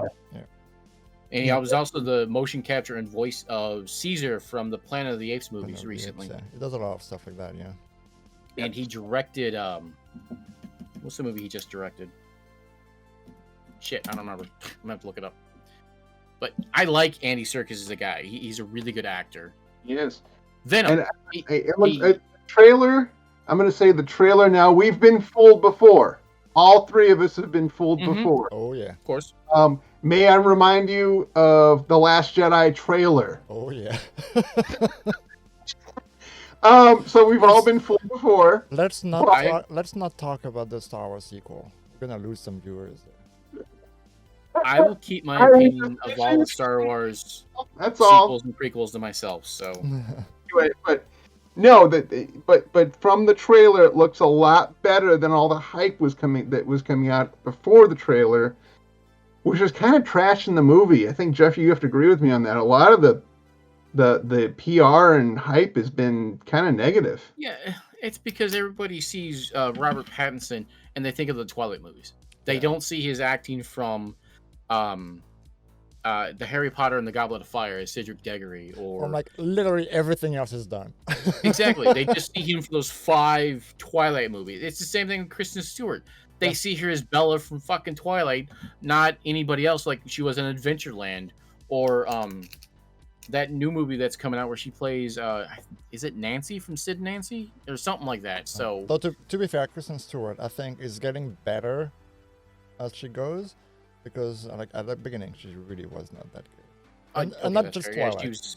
Not just Twilight, like other movies she's done after that. It was like literally you're the right. It was same like watching thing. a stick act. You're right. You're Yeah, right. she's getting But better, still, which is great. Like, don't get me wrong. Like, I'm happy with that. But yeah, I do believe, like you said, there's that stigma of the actors are in it, obviously, and also, you know, there are people like me, you know, who've been burned before, so we're taking it cautiously.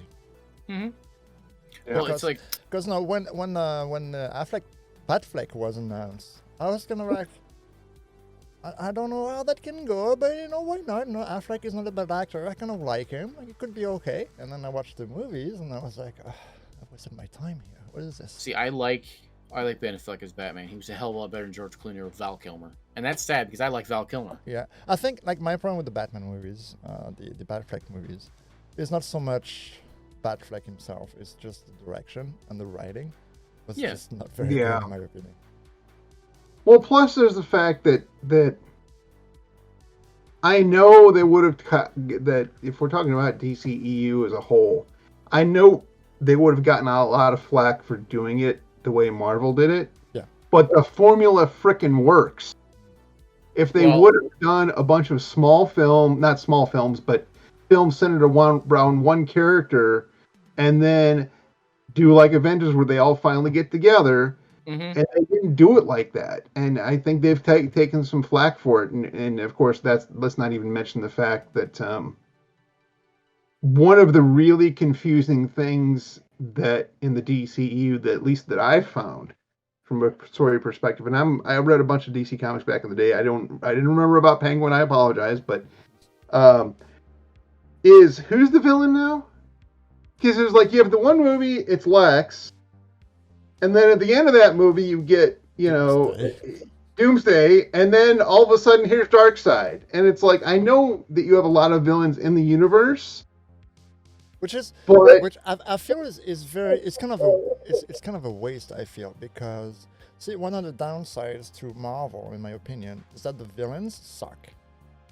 I don't find the villains in the Marvel universe to be that appealing or that interesting, whereas some of the villains in the DC universe can be really, really good. Like when you have things like the Joker, obviously the Joker is the main one, but you have other ones, right? That can be very, very interesting. Whereas in the Marvel universe, it's like, kind of like whatever. And that's kind of the problem with the Avengers movie. We kind of had the villain of the week, right? And I think that DC, because they have so many good villains, they're kind of trying to shove them all in there as much as they can instead of focusing on like one or two and making it really, really good. Well, yeah, go ahead. See, the DC TV series, the Arrowverse, or even Smallville for that matter, they have the Freak of the Week. Yeah. And as you pointed out, that's what Marvel's doing with the villain of the movie. It's like the first villain, I will admit, though, for the Infinity Saga, for those first few movies, it was the one single villain of Loki. Loki was the continuous villain for at least, 3 movies? Which confirms my point, at least to me personally, that Marvel doesn't have very good villains. And I know I'm gonna take a lot of slack for that. I personally don't think that Loki is a very good villain. No, he's a better anti-hero than he's a villain, because his TV series, great. Anti-hero, definitely great, and especially with an actor like he has. Tom Hiddleston. Oh like, yeah, with Tom Hiddleston. Like that's great, but the way they try to portray him as a villain, it's like it don't work for me. And I know he has a lot of fans, but it's like, I'm sorry, just show up for like 5 minutes to be like, haha, I'm the bad guy, and I get beaten up for 30 seconds. It's like, okay, see you in the next episode. It's like, Well, at least when you had the team up movies, which I guess is all the Avengers ones, pretty much. You can count Captain America: Civil War because it had, but Avengers 2.5. Yeah, basically, yeah. At least it all centrally tied to Thanos. At least most of the storyline tied to one guy. Whereas in DC, I'm not seeing that, and they could have done it that way had they wanted to. And I we have maybe different opinions about the Marvel villains and the MCU. Not talking about comics because it's a whole separate thing. Yeah, obviously. But I'm afraid going forward because to me is when I just read comics back in the day. Darkseid to me has always been just as much of a horrible, menacing thing as Thanos, and I'm really afraid. Outside of the Snyder cut, which I know you're not a fan of, Flo, you haven't seen it. But I know you don't like Snyder.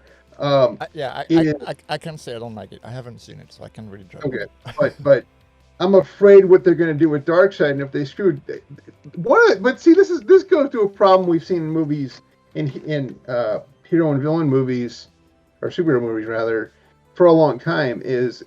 They always, the good ones have a great villain, the bad ones have a terrible villain, and when the scripts don't work, when the story sucks and people know it, it's usually because the villain is not done well. I agree. Yeah. And because a classic example, I don't want to get too far into this because I don't know what our time frame is like, but in the first Fantastic Four, I don't think anyone had a problem with the team. I think they did the team really well according to the source material. Doctor Doom, on the other hand, they completely flubbed. Yeah. Okay, they fucked Doctor Doom up in the 2015 Fantastic Four. That's what I'm talking about. Or no, which one was the one where that did not have the African American Johnny Torch? Those are the Chris Evans Fantastic that was Four. Captain America. Because Chris Evans played Johnny Storm in the first two Fantastic Four. The Chris Evans ones, they messed up Doctor Doom so bad. That's why those movies are almost unwatchable. Okay. Because Doom in those two movies was a hell of a lot better than the Doom in the reboot one. Because in the reboot one, he was just an emo. In the reboot one, he was just like an emo journalist or some shit like that. He was an evil dictator. Reminds me of Venom in one of the Spider-Man movies. Spider-Man 3. Spider-Man 3? Was in Spider-Man 3? Yeah. With Topher Grace. Now, okay, Eddie Brock is supposed to be a big hulking guy, not a guy as skinny as my damn arm. Right. And you don't make Venom this small. Show guy for it. But like I said, but like to go back to what Ian was saying, I completely agree. I think that for that type of a movie, at least, the movie is only as good as your villain, right? Because if you have a shitty villain, even if your team of heroes is really, really good, like, you need something to care about. You need something to really contest that team of heroes. And if you don't feel like the team of heroes has any stakes or has any danger or whatever, like, it's not going to be as interesting. When you have a really true, interesting villain, like, it gives you that kind of like really big contrast between the hero and the villain, right? Yeah. It's not necessarily like good versus evil, but it's just that conflict, right? And if you don't feel that, the movie is just not as interesting. X-Men Origins Wolverine is the prime example of a shitty-ass superhero movie with a bad villain. Because you get Colonel William Stryker, and then you get Ryan Reynolds as Deadpool. When they bring Deadpool back at the end of the movie, he's got right swords that come out of his arms and laser beams. That's not Deadpool. Terrible. No, that's not Deadpool. You know what, though? The really confusing part of that, and I don't think anyone's ever explained it, at least not that I've ever seen, but in the Sony X-Men universe. Sony X-Men? That's who did the original X-Men, right? Nope, 20th Century Fox. Yeah, 20th Century Fox, okay. Whoever, Yeah. I apologize. I thought it was Sony. Sony only has Spider-Man. Yep. Okay, sorry. My apologies. Oh, you're fine. It's easy to get confused, right? So many of them anyway. Oh, what, right? Yeah. But so in the first film from way back in the day, Sabretooth is this dumb animal thing that I don't even think he had any lines. Then all of a sudden, X-Men Origins Wolverine, Sabretooth is Wolverine's brother, but they're two different actors and two different characters. What are you doing to me? I don't understand. Right, exactly. Right. They really struggled with the X-Men franchise, I feel. Like, to the point where, which is the movie that basically retcons everything and just basically tell people, like, forget about everything you've seen before. Days of Future Past. Was it Days of Future Past? That was the one, yeah. Yeah. Well, because it's you have X-Men. Like, I can imagine the producers is like, okay, we're in a shithole. What should we do? Let's just retcon everything we've done before. Exactly. Because You had X-Men, which in itself was a cheesy ass movie, but it was the best of the X-Men movies. And you have X2, X-Men United. It was okay. And then you have X-Men 3, The Last Stand. Sucked horribly. Yeah. Even though Kelsey Grammer's Beast, I liked that. That was one of the best parts. Then you get X-Men Origins Wolverine. Then you get First Class, which is the start of the reboot series. Right. Then you get Days of Future Past, which bridges the two series. And then you get what? Apocalypse and Dark Phoenix, which... Oh my Like, god, there's two reports. I'll be honest, I feel, and again, it's just my personal opinion, but I feel if they want to make more X-Men movies, they need to make them like they did Logan. Because Logan was amazing. It was. Well, the Eternals, rumor has it that the Eternals is the way they're bringing the X-Men into the MCU. Right, but apparently it's not a very good movie either. Why does that scare me? Why does that scare me, Jeff? I don't know. I'm gonna go watch it. I'm gonna spend my money on it because I'm a sucker for the MCU. So Yeah, I hear you. Yeah, see, like I got a little jaded by the MCU since Infinity Wars, to be honest. I was really into it all the way to part 1, and I don't know. I feel like I got really burnt out, and not because the movies were bad or anything. I just like it was too much. Like every year we get like 1 or 2 Marvel movies, like a lot of shit thrown at your face. And then you end up with the Infinity Wars Part 1 and 2, where it's basically, okay, we have 2.5 hours. Let's shove as much of the 15 other movies in there. Mhm. And I was like, this is too much. This is too chaotic. I don't understand what's going on. It's like, yeah. Flo, don't let Bob Iger get it. Oh wait, Craig, this is gonna be on YouTube. Bob Iger's gonna grab. Now you're gonna be Bob Iger's poster child. See, I told you we couldn't make too much Star Wars. Look what this Marvel did to this guy. We don't want that to happen, do we?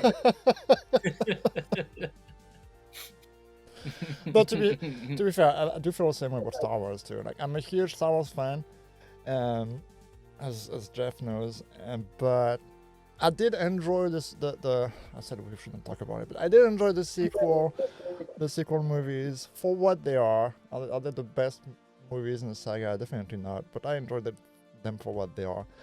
My problem with Star Wars right now is that they're trying to do so many things at the same time with it, and it's like more Star Wars. Here's more Star Wars. Okay, this one's over. Here's another series, and here's that.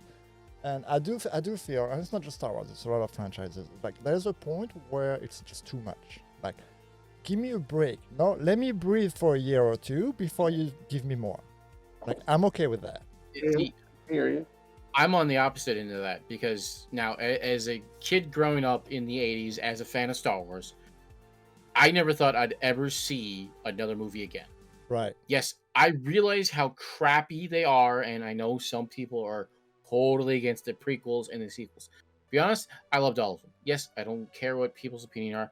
I loved all 9 movies. I agree with you. I enjoyed them all. Like I have my favorites, obviously, but like there is not one movie that I can say I hate. I just look at it this way: give me more, because once I learned of the Star Wars role-playing game in the late 90s when the prequels were out, I haven't stopped wanting to play that game ever since. Right. I love the Star Wars RPG more than I love D&D, and I've been playing D&D since 1983. I actually used to DM for the D6 edition of the Star Wars role-playing game. Uh-oh, Jeff. Huh? Uh-oh, Jeff. Uh-oh. I haven't done it in years, so like I don't know how it all works anymore. But yeah, Flo also doesn't have any free time, so no. Yeah, it's difficult. Do we want to talk about something else, or do we want to keep talking? Because we can't. I don't know. What do you guys think? Well, I mean, we've reached an hour and a half. Normally we try to keep it in under an hour, but that never happens. That never happens. All right, let's give ourselves because I started recording earlier. Let's give ourselves another 15 minutes. Let's go. Okay. One more time. What do you think, Jeff? You got the paper, so. I mean, we really talked about everything we had on the show notes, other than the Babylon 5 reboot, but I know shit about Babylon 5, so. Well, then I don't know much either. Let's not make fools of ourselves. I'm a fan. I'm excited, but that's enough for that. So yeah. Oh, here's an interesting tidbit. Now this will carry. This is one of the subjects that I wanted to bring up. Well, I think we can make it in 15 minutes. I think. We'll hope. We'll see. Knowing everything we know today about how, say, the past, let's say, since how things have gone since Disney purchased Lucasfilm, and I'm talking about the whole big picture. Right. Should Kathleen Kennedy get renewed or not?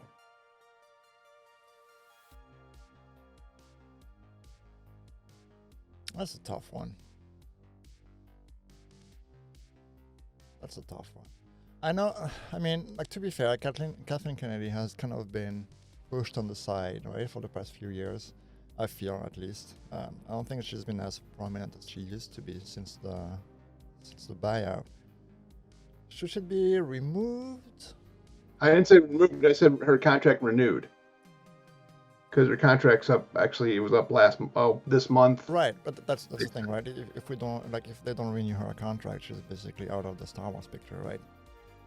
Yeah. And I have no idea how that don't would know. play in Not- 55. Like, and I know a lot of people give her. I know a lot of people give her a lot of shit for what she's done with the Star Wars franchise as a whole. Personally, I don't know. I don't know if she has that much power into the Star Wars things. I look at it this way: she would, if her contract is not renewed, and she's actually gone from Lucasfilm, she would be the last prominent vestige of the old Lucasfilms when George owned it before he sold it to Disney. It's wrong. Dave And- Filoni's still there. I'm sorry? That's actually incorrect. Dave Filoni's still there. Dave Filoni. Okay. See, I have more confidence in Dave Filoni than I do in Kathleen Kennedy. Personally. In terms of investment, like personal investment in a franchise. And again, maybe it's just a matter of perception, because I don't know deeply what Kathleen Kennedy has done or is doing for the franchise, but seeing the passion from Dave Filoni in things like The Mandalorian, when he was working on that, and in some of the animated series that he's done, like, I feel that the franchise would be like on better hands in with people like Dave Filoni than they are with Kathleen Kennedy. This being said, again, I don't think Kathleen Kennedy has that much power in terms of decision. Obviously she has some power, but I don't know if we can blame her for making something that we perceive as bad. The same way, I don't know if we can credit her for having something that's good. Like, I'm a huge fan of the Mandalorian Netflix series, and Disney Plus. on Disney Plus. Yeah, it's on Netflix. It's Disney Plus. Sorry, and like, I'm a huge fan of that, but I don't think it would be fair to say that Kathleen Kennedy is responsible for that. To me, the responsible people are really the group of directors, the actors that are in there, all the artists that were involved and that had that vision. And she was just kind of like there for the ride. That's kind of how I look at it, at least from the interviews I have seen, right? So, Well, John, I don't know. go ahead. John Favreau was the one responsible for Mandalorian, yeah, with Filoni's help. Yeah, it's which is and I liked his work on Iron Man and Iron Man 2. oh yeah. So I'm glad that somebody outside of Lucasfilm had an opportunity to create something that has become so synonymous with Star Wars as The Mandalorian. I can't wait till season 3, and I sure in hell can't wait for the book of Boba Fett to come out in December. I can't wait for the Obi-Wan series.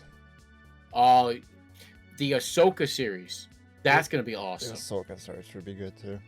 I have a love-hate relationship with the character of Ahsoka, which is kind of funny, because I'll do. when she was introduced in the animated Clone Wars. series, right, as Anakin's Padawan, I was like, who the hell is she? Where is she coming from? Why does he have a Padawan? This is not okay. This doesn't fit with the canon. Like, why is she here? And then in episode 3, we don't hear about her. Like, all those typical basic arguments that a Star Wars fan would give against Ahsoka. And then the more I watched and the more I liked her, and by the time the series was over, I was like, she is literally the best character in this series. So I'm actually very, very interested by that too. Yeah. And I So- like I'm sorry, Ian. Let me interrupt real fast. The fact that they recast Hayden Christensen as Anakin for the Ahsoka series, I'm excited for. That's pretty cool too. I heard Mhm. that news. So I want to kind of touch on something with Kathleen that kind of touches the Blizzard thing a little bit as a parallel kind of thing. Right. Of course, we don't know of any sexual harassment stuff going on at Lucasfilm. That's what I'm talking about. And don't sue me for it, Lucasfilm, because that's not what I'm saying. Full disclosure. However, one of the things that on the business side, this is really completely business side, that's been a problem since Disney bought Lucasfilm, well, at least became a problem, is how Lucasfilm has what their social media presence has been and what they've put out in social media. And the reason that's kind of a parallel to Activision Blizzard in a way is because the problems they had at Blizzard became a PR problem, right? So they're kind of both PR things. What, in your experience, I guess this is kind of a broad question. I know I don't want to take too much more time because I know we need to end the podcast here, unfortunately, soon. But what responsibility does the CEO or president have over what goes out on social media that's official, or from people that work there that are putting it out officially? How much responsibility do they have for that? And like, what if their response isn't to stop or discipline the people that are doing it, and more people keep doing things that are kind of detrimental to the product? How does that affect confidence, I guess, in that president or CEO?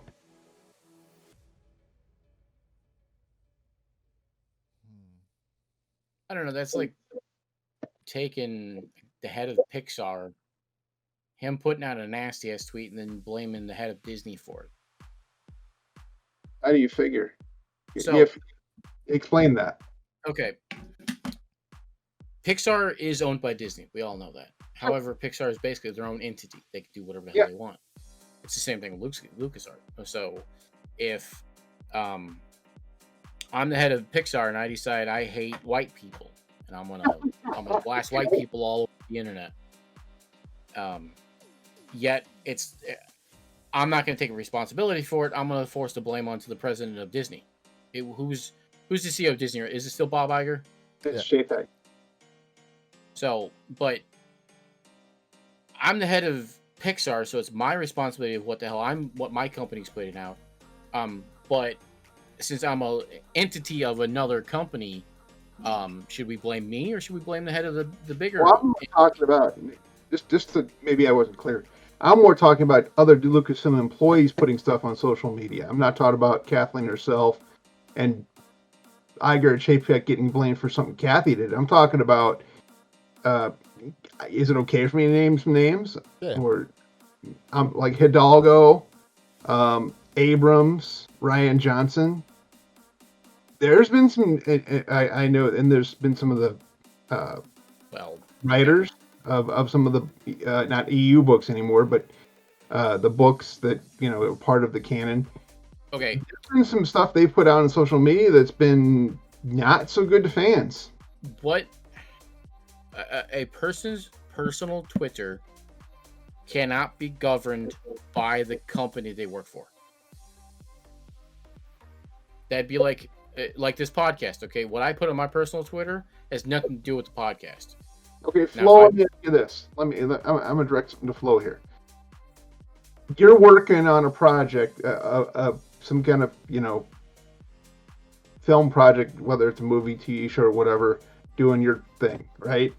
And you're going to be in the credits for whatever that product is, right? I wish, but yeah. I usually don't end up in the credits, but that's okay. And you put out a tweet or something on Facebook, whatever it is, that's very detrimental to that project or the fans of that project. how much responsibility does the head of that project have to talk to you and say you shouldn't do that, even though it's on your personal account? Yeah, it's a tricky one too. I've had that problem with my previous employer as well, where I've posted some stuff online that we're not very happy about. Um, in the industry that I work today, so I work with the film and TV industry, right? I work in the props for those things. I do, and like, I sign contracts with those companies and those production companies.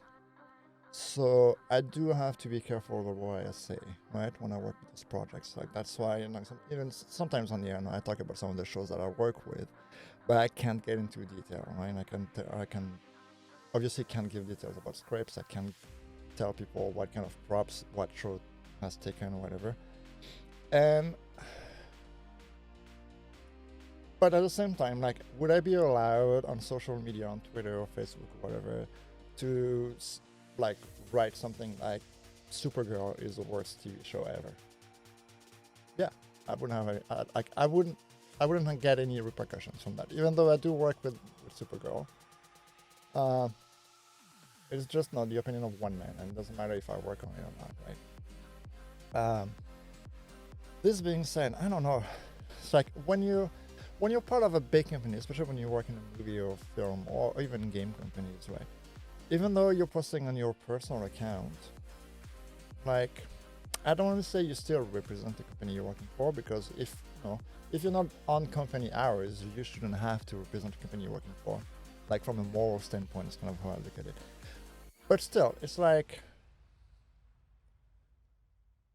I don't know. And I also try to think about it like on a personal level. It's like, listen, right now I'm working with props, and what if some production company sees what I've been doing and is like, oh, I really like your work, like I'd like to hire you as actual crew for that movie, let's say. I could do that if I wanted, right? And maybe I'm having a bad time, maybe I think the writing sucks, maybe I think the movie sucks or whatever. The movie comes out and here I am on social media, it's like, this is terrible kind of thing, right? And fans are very unhappy about that. My problem is that, what does that tell about me, right? Like, am I... Right, if I'm working on something and then later on I talk shit about it, like, is this going to make me in a good light for maybe potential job that I could have in the future? Like, let's say I'm working for like Netflix right now on whatever show they're working on, and then I don't work with them anymore and I talk shit about it on the thing. Like, is Disney Plus gonna hire me if they see that I'm just gonna talk shit about them later? Kind of thing. Right? That's definitely something to consider. Yeah, that's I just like... know. Oh, go ahead, Jeff. No, please go ahead. I just know, as a fan of whatever franchise or product it is, if one of the people involved with if it's a creator, writer, whatever it is, I'm one of the, like, for example,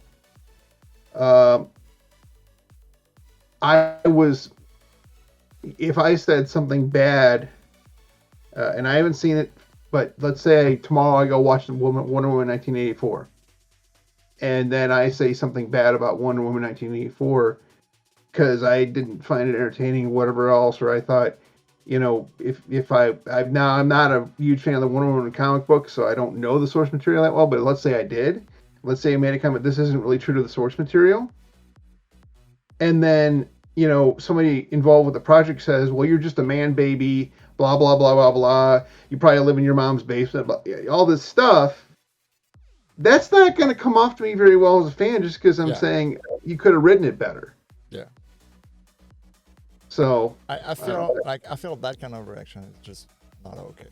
Like, whatever your sentiment about the project you worked on, whereas you had a really good time and you strongly believe in it, or the opposite, you had a bad time and you think it's shit. It's like, there's a level of Question. Yeah, you have to be a professional, right? Especially when they're in that kind of position. If you're like fairly high placed on the chain, if you're a writer, if you're a producer or an actor or whatever, like, even if you're writing on your personal account and you're not technically representing the production companies you're working for, it's like, well, people literally paid money to go see that shit that you wrote. Have some respect. Didn't Ryan Johnson shit over the fans that shit all over his version of the Star Wars movie? Yeah, that's kind of what I'm talking about. That's what I thought. Now, and the thing is that he got no, at least that we ever heard anyone from Lucasfilm saying, "Hey, don't do that." Right. Now, okay. In his defense, the people that shit on his movie were really shitty about it.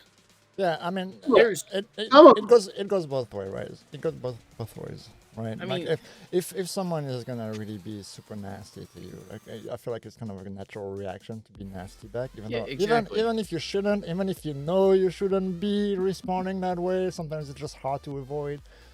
It goes both ways, right? I feel there's a level of respect that needs to happen. Like whether you're a fan and you just really did not enjoy that version of whatever it is, there are ways to say things. Like it's not okay to send death threats. It's not okay to really talk shit and use F-bombs all the time, like everywhere in your statement. Like, because first of all, you're gonna lose any credibility. It's like if I'm asking you why you didn't like it, and your response is, this movie fucking sucks. But why didn't you like it? Because it sucks. It's like, you're not being constructive. Just get out of my face. Kind of thing, exactly. right? Like, what part of it sucked? I'm going to use another franchise as an example. The Transformers franchise. Everybody's got their own personal opinion of the Michael Bay Transformers verse. I enjoyed the first movie. Okay? Not the other 4 or 5, however many I don't there even know was. how many there are now. Not counting the Bumblebee reboot, there was Transformers, Revenge of the Fallen, Dark of the Moon, Age of Extinction, and The Last Night. Is that what, 5? 6? I don't know. Something like Either that. way. My son, who's 21 now, he fell in love with the first movie when he was 7 when it came out. And I'm glad he became a Transformers fan because I've been a Transformers fan my entire life. So we had something common to talk about. But going to see the movies with him every time, they got shittier and shittier and shittier.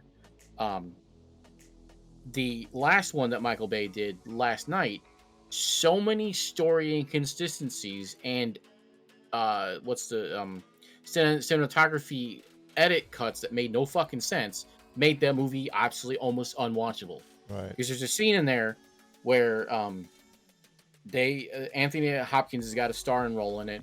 Mark Wahlberg and the chick that he's with in this movie show up to his castle, and you see a World War II Transformer transform. He's there one scene. They flip the camera. They come back, and the Transformer's back into his vehicle form with no explanation. They didn't even mention it. He's there talking 1 minute. They cut back, and he's in his vehicle form. What? Yeah. That's shitty directing, and I won't be one to go on social media and say, "Hey, this movie fucking sucked," because I know a lot of people that love it.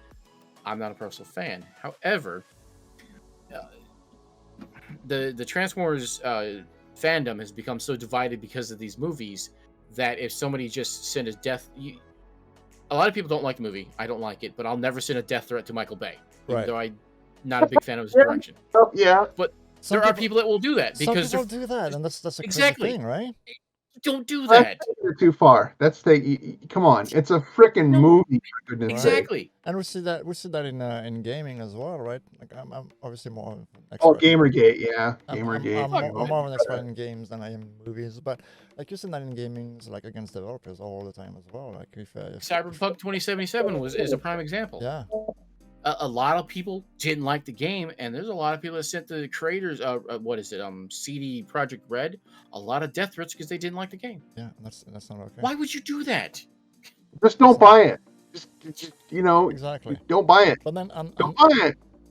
on the other side, to go back to Ian's question, it's like when people do that, I do feel that the creators themselves have some kind of responsibility to kind of take a step back. It's like, I get it, they're mad, I'm just not gonna react to it. Because there's a point where, like, if you're gonna just snap back at a fan, you're just putting oil on the fire, right? Exactly. You're just making it worse. So like, should you be, reprimanded by your companies for snapping back? I guess it depends on the case. It depends on how far it goes and what is said.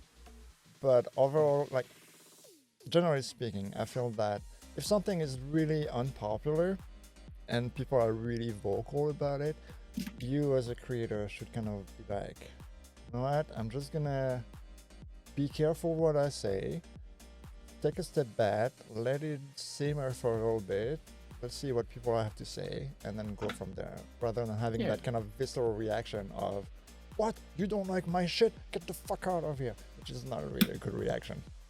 In Ryan Johnson's case, his reaction to what the fans were saying, that should not go back onto the head of Lucasfilm, because it's his own personal opinion of what people said to him. That has nothing to do with Lucasfilm, Kathleen Kennedy, or anybody else that is associated with that. I agree. But on the other side, if because of that Lucasfilm and Kathleen Kennedy or whatever, whoever's in charge, decided not to work with Ryan Johnson anymore because of that, we couldn't really say anything about it, because I would completely understand. Yeah, and so would I. I mean, that's like some wrestlers, I'll use this as an example, who made certain homophobic or racial tweets or years ago, Right. They come back to haunt them now, and they get fired from their current job because of the fact that they said something 5-10 years ago. Look at what happened to James Gunn. That happened to James Exactly. Gunn. Yeah, he got fired from Guardians of the Galaxy, went and made Suicide Squad. Now he's back with Guardians of the Galaxy because of some tweet he made, 10, 12 years ago?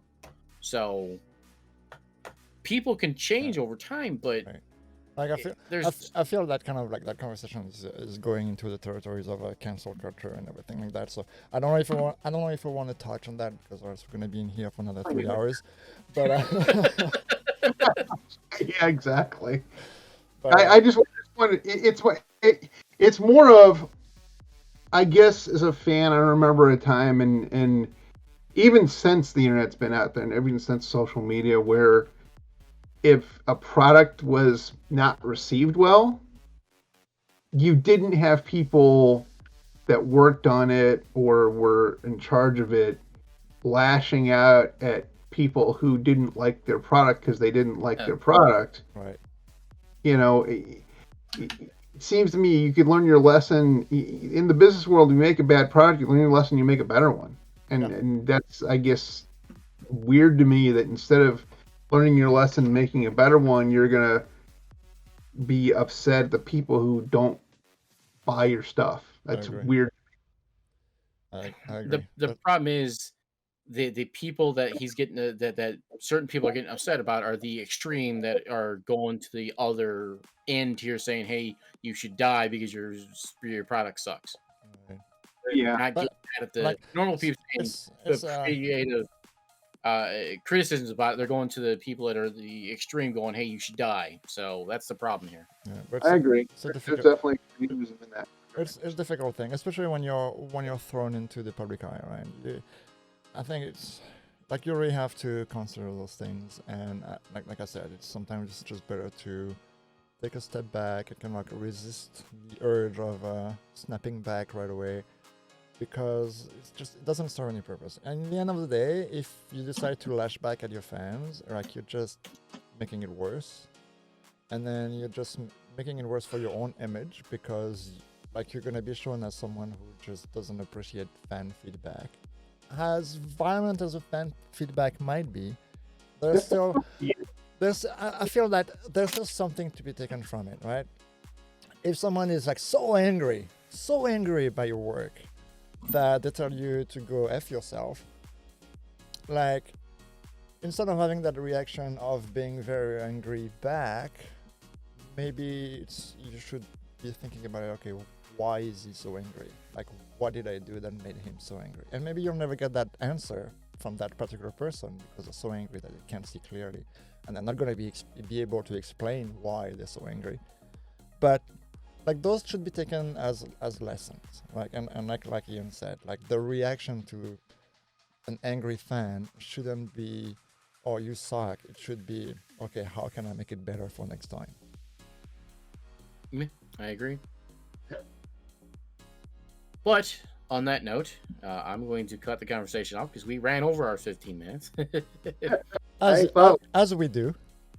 Yeah, as we normally do. Oh, guys, we got 10-minute time limits. Yeah, no, we don't. 2 hours later. Literally, this is where we need that SpongeBob graphic. 2 hours Right. later. But on that note, thank you, Ian, for joining us on this episode of Saints of Misery Roundtable. We greatly appreciate it. But on that note, how can our audience reach you on said social media? On me, best place is Facebook. Just look me up. I'm not really on Twitter or anything else. Don't really want to get in that community. There's a lot of social media communities that I find to be quite toxic, so I kind of limit myself there. But look me up on Facebook. If we have a common interest, I'll be glad to talk to you about whatever. Flo, where can everybody find you at? You can find me everywhere on social media: Facebook, Twitter, Instagram.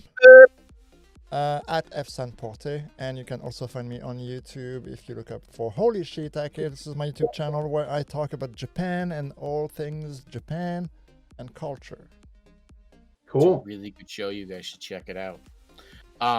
As for the podcast itself, you can find us, as you know, on YouTube at the Saints of Misery 96, and our Twitter is the Saints of M, because unfortunately everything else was taken. Plus, I think we were too long to be able to fit anything else in it.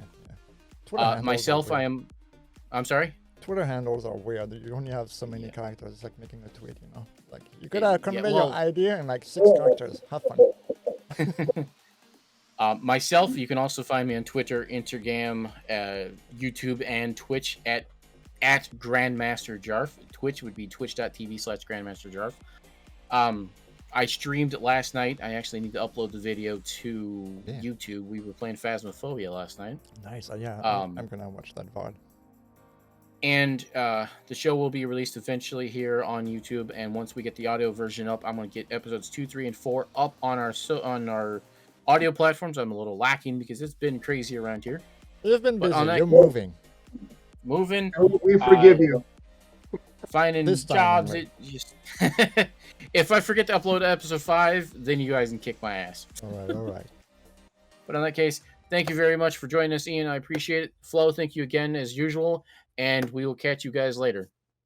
Bye-bye. All right.